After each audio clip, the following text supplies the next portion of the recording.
बंगलुरु हादसे के बाद कर्नाटक की सिद्धारमैया सरकार अब सवालों के घेरे में आ गई है। साथ ही विपक्षी नेता लगातार सरकार की कार्यशैली को लेकर पहले से ही सवाल उठा रहे हैं।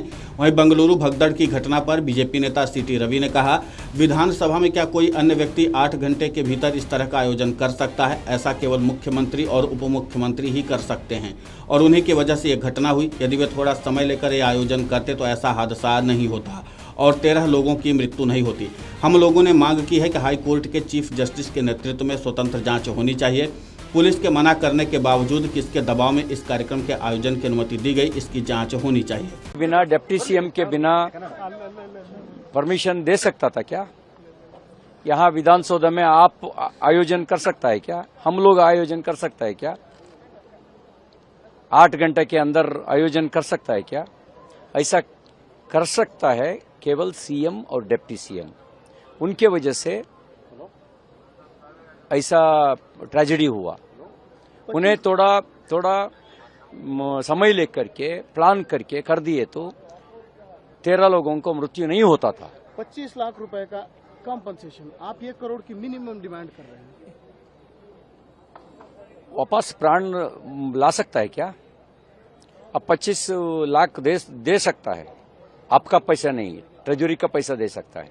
अभी तक आरसीबी करोड़ों कमाई किया है, अभी तक कंपनसेशन डिक्लेयर किया नहीं। किसके ऊपर रिस्पांसिबिलिटी जाना चाहिए सर? जांच होना हम लोग डिमांड किया है। हाई कोर्ट चीफ जस्टिस के नेतृत्व में स्वतंत्र तनिखा होना, तो इंक्वायरी करना। लगातार आपकी एक मांग है, 3 एफआईआर हुए हैं, वो भी आरसीबी, डीएनए, केएससीए के ऊपर। आप मांग कर रहे हैं सीएम, डीसीएम, एचएम के ऊपर होना चाहिए। ठीक है, नंबर 1 किसका नाम दस्तखत कर रहा वो वहां करना। आप सोचिए, असम विधानसभा में आम आदमी आयोजन कर सकता है क्या? बिना प्रभाव चिन्नस्वामी स्टेडियम में पुलिस मना करने के बाद में भी किसके दबाव के वजह से परमिशन मिला, उसको जांच होना नहीं होना। गोविंद राजू अब उनके पॉलिटिकल सेक्रेटरी पोस्ट से हटाए गए हैं। दूसरी तरफ कमिश्नर के सस्पेंशन है, पुलिस ऑफिसर्स के सस्पेंशन है। ठीक है सर ये? हाँ, कब ऐसा किया?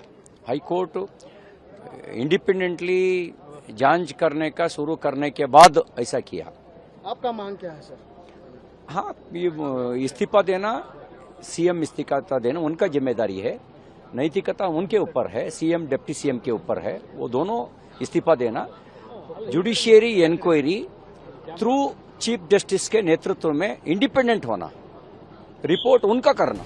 वहीं बंगलुरु भगदड़ मामले में कर्नाटक सरकार ने पुलिस आयुक्त बी दयानंद को निलंबित किया है। इसके बाद सियासी बवाल मचा हुआ है। विपक्षी भाजपा लगातार कर्नाटक की सिद्धारमैया सरकार को घेर रही है। पुलिस आयुक्त के निलंबन ने सिद्धारमैया सरकार को मुश्किल में डाल दिया है। पुलिस आयुक्त के निलंबन में सबसे बड़ा रोड़ा केंद्र सरकार बन सकती है। नियमों के मुताबिक केंद्र सरकार को पुलिस कमिश्नर के निलंबन को 30 दिन में मंजूरी देनी होती है। कर्नाटक में भाजपा अफसरों को बलि का बकरा बनाने पर सिद्धारमैया सरकार को घेर रही है। ऐसे में केंद्र सरकार पुलिस आयुक्त के निलंबन को मंजूरी न देकर पेंच फंसा सकती है।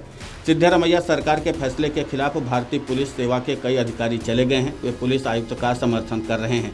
आईपीएस शीर्ष अफसरों ने भाजपा नेताओं से कहा कि वे केंद्र से सिद्धारमैया सरकार द्वारा लिए गए फैसले को मंजूरी न देने की अपील करें। बंगलुरु के पूर्व पुलिस आयुक्त और भाजपा नेता भास्कर राव ने कहा कि सीएम सिद्धारमैया घबरा गए हैं, वे पार्टी से निलंबन मंजूरी को रद्द करने की मांग करेंगे। भाजपा राव ने कहा कि बंगलुरु पुलिस आयुक्त का निलंबन कर्नाटक पुलिस के इतिहास का सबसे काला दिन है, सच बोलने का इनाम। उन्होंने और उनकी टीम ने बंगलुरु को सुरक्षित रखने के लिए पूरी रात काम किया। सरकार की कार्रवाई से पुलिस बल का मनोबल प्रभावित हुआ है। गौरतलब है कि 4 जून को आईपीएल की विजेता टीम आरसीबी के जश्न कार्यक्रम के दौरान मची भगदड़ में 11 लोगों की मौत हो गई थी और 56 लोग घायल हो गए थे।